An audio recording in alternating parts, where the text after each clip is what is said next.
సరే సోనియా గాంధీ వస్తారా రారా, వారికి ఏ విధంగా నివేదికలు అందినాయి, రేపు కార్యక్రమంలో పాల్గొంటే ఏ విధంగా తప్పుడు సమాచారం పోతుంది, ప్రజలు ఏ విధంగా వాస్తవాలు గుర్తిస్తారు అని చెప్పి వస్తారా రారా వేరే విషయం.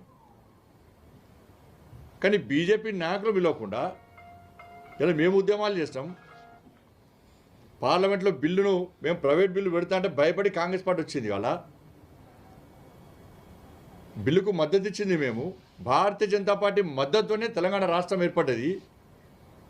కాబట్టి ఢిల్లీకి వచ్చినప్పుడు కనీసం బీజేపీ కేంద్ర నాయకులను ఆహ్వానించకుండా సరే సోనియా గాంధీ వస్తారా రారా, వారికి ఏ విధంగా నివేదికలు అందినాయి, రేపు కార్యక్రమంలో పాల్గొంటే ఏ విధంగా తప్పుడు సమాచారం పోతుంది, ప్రజలు ఏ విధంగా వాస్తవాలు గుర్తిస్తారు అని చెప్పి వస్తారా రారా వేరే విషయం.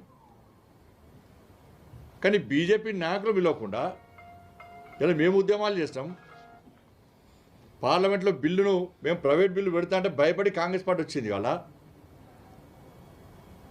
బిల్లుకు మద్దతు ఇచ్చింది మేము, భారతీయ జనతా పార్టీ మద్దతుతోనే తెలంగాణ రాష్ట్రం ఏర్పడ్డది.